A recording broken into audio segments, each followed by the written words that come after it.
मैंने मुद्दा उठाया था, उसके लिए आप आज इकट्ठे हुए। कहते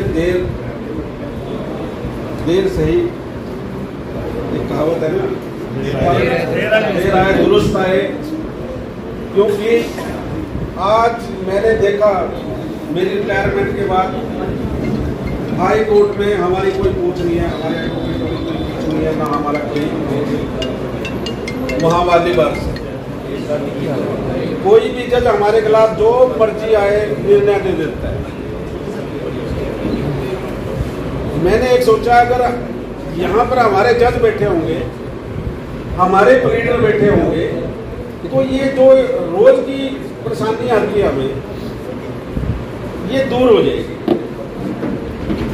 फिर आप एक देखिए कि हम कहते हैं कि इस डेमोक्रेसी के, इस संविधान के 4 पिलर्स हैं, चारों में जुडिशरी भी है, और वो अगर चाहे तो सरकार को भी, सरकार के हर निर्णय को भी पलट सकती है, और पार्लियामेंट के संविधान वो कानून को भी पलट सकती है।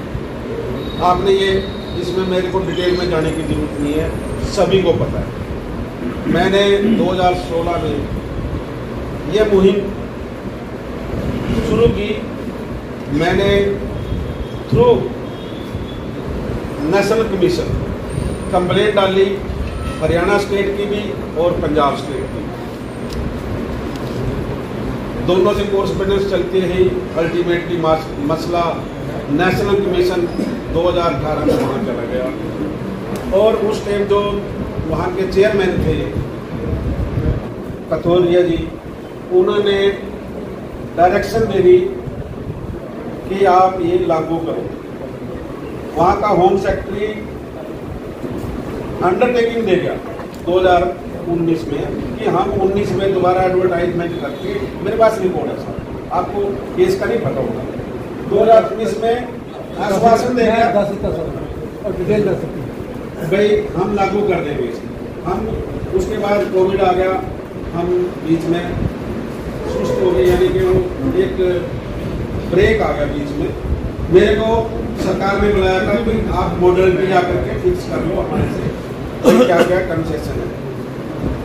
चलो चलते चलते चन्नी जी का टाइम आ गया, और मैं ग्रेटफुल हूँ चन्नी जी का कि उन्होंने जाते जाते इस नोटिफिकेशन को जारी करा दिया, और मैं धन्यवाद देता हूँ उस सरकार का जिन्होंने मेरे नाम से नोटिफिकेशन कर दिया।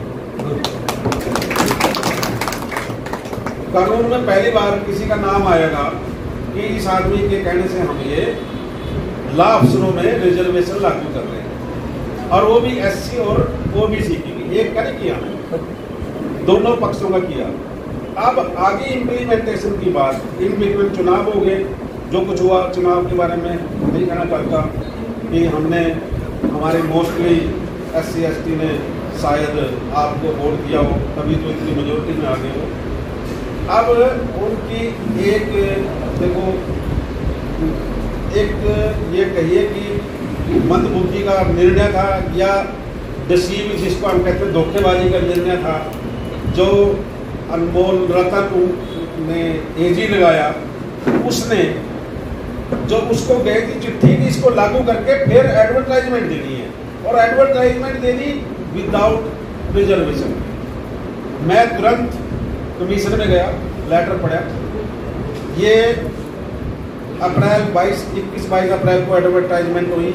मैं 1 मई को तुरंत दिल्ली गया, मैंने फिर फिक्स कराई, फिर वहाँ समनिंग हुई। समनिंग होने के बाद वहाँ जो होम सेक्रेटरी आई लेडी, तो उसने कह दिया कि हम इसमें डिफरेंट ओपिनियन रखते हैं।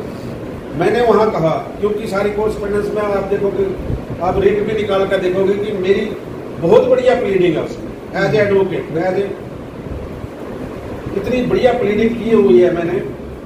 हर मतलब कि आप ये देखोगे किस एंगल से मैंने सोच के वो प्लीडिंग की है, उनके जवाब दिए।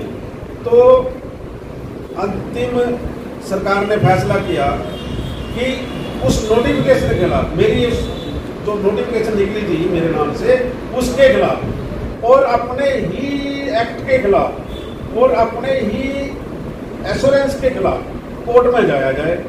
कोर्ट में उन्होंने फाइल किया। फाइल करने के बाद मेरे पास भी नोटिस आ गया, मैं भी वहाँ पेश हुआ। मेरे पास बहुत बड़े बड़े वकीलों का अप्रोच आई कि आप कैसे इसको एक तरह से आर्गू करेंगे। मैंने कहा अभी तक मैं ही आर्गू करता रहा, मैं किसी भी सीनियर वकील को नहीं एंगेज करूंगा, जनरल वाले को मैं खुद ही लड़ता हूं और खुद ही लड़ूंगा। तो वहां पर जब बहस का टाइम आया तो उसी टाइम सरकार ने फैसला लिया, वहां से पीछे से आई कि इसको रिट को विड्रा कर लो। और मैं धन्यवाद देता हूँ आप लोगों का। इसमें कोई वैसे तो मैं इसको इशू नहीं बनाना चाहता था, टू बी वेरी फ्रैंक। मैं चाहता था ये चुपचाप एक बार लाभ सर भी लग जाए, उसके बाद इशू बनाता मैं जजों की अपॉइंटमेंट। फिर आपको आह्वान करता कि अगर आप मैदान में नहीं आए तो कभी नहीं आपको ये जगह मिलेगी। पर ये एक डोर है जिसका रास्ता जजों पे भी जाता है और बाकी रिजर्वेशन पे भी जाता है, बाकी आपकी डिमांड पे भी जाता है। अगर आप जुडिशरी में आप हथौड़ा लेकर के फैसला करना सीख जाओगे तो आपको गलियों में, कुच्चों में, चौराहों पर आपको धरने देने की जरूरत नहीं पड़ेगी। ब्राह्मण कोई बाणिया कोई धरना देना नहीं चाहता। ये हमारे जुम्मे लगा रखा सब काम हो, क्योंकि वो उन्होंने कांटा मारना आता है, मार करके एक तरफ हो जाते हैं, उसके बाद हम लड़ते रहते हैं। तो साथियों, आप बड़े विद्वान लोग हो, मैं बड़ा आपका एक वर्कर हूँ। मैं धन्यवाद करता हूँ आपने मेरे को बुलाया, विशेषकर चोपड़ा जी का और सरोआ जी का, और अपने इन साहब का तो मैं बहुत पुराना जानता हूँ, पाल साहब का, क्योंकि इनके पास में बहुत आता जाता था कभी। तो सभी साथी मेरे देखे वो हैं, मेरा मान सम्मान किया। पर ये लड़ाई मैं ये कहता हूँ कि आप ना बड़े कूल माइंड से लड़िए। संविधान का मसला है, कानून का मसला है। ये 27 तारीख लगी हुई है, मेरे साथ 10-15 आदमी अब भी जो 18 तारीख लगी हुई थी उसमें गए थे। वहाँ पर काफ़ी फटकार पड़ी है सरकार को, मैंने भी फटकार करी है। वो कह रहे हैं कि हमने चीफ मिनिस्टर को दे दिया सारा मसला, ही विल डिसाइड। मैंने कहा कि वो आप मतलब पिछला जो चीफ मिनिस्टर था वो अनटचेबल था, इसलिए मैंने कहा उसकी बात को नहीं मान रहे। वो लिखा हुआ मेरे पास, प्रोसीडिंग आ गई, वो किसी ने कॉपी लेनी है। मैंने वहाँ कहा भाई वो चीफ मिनिस्टर शेड्यूल कास्ट था, आप उसको चीफ मिनिस्टर नहीं मान रहे, आप वाले को चीफ मिनिस्टर मान रहे हो। ये तो बड़ी अजीब बात है, यहाँ तक भी भेदभाव है। तो अल्टीमेटली मैं समझता हूँ कि चीफ मिनिस्टर अगली डेट तक 27 तक इसको फैसला करके लागू। बाकी रही आपकी एजुकेशन की बात, आप देखिए अनमोल रतन के खिलाफ जरूर एजुकेशन करिए, क्योंकि उसने जो कमेंट दिए हैं जिसकी वजह से सारा रफड़ा खड़ा हो। तो हम नहीं चाहते कि ऐसा कोई आदमी संवैधानिक पद पर रहे। और बाकी जो एजुकेशन आप करोगे, देखिए मैं श्योरली उसमें आऊँगा, पर आप इसको एक लंबा उठ के चलिए। हो सकता है कि कल को डिक्लाइन कर दे तो ये सड़कों पे लंबा चलेगा। ये आप लोगों की बुद्धिमत्ता पे, आप लोगों की दूरदर्शिता पे डिपेंड करेगा कि इस मूवमेंट को आप कितनी दूर तक और सक्सेसफुली ले जाओ। बस इतनी मेरी आपको धन्यवाद। आपका जय हिंद, जय भारत।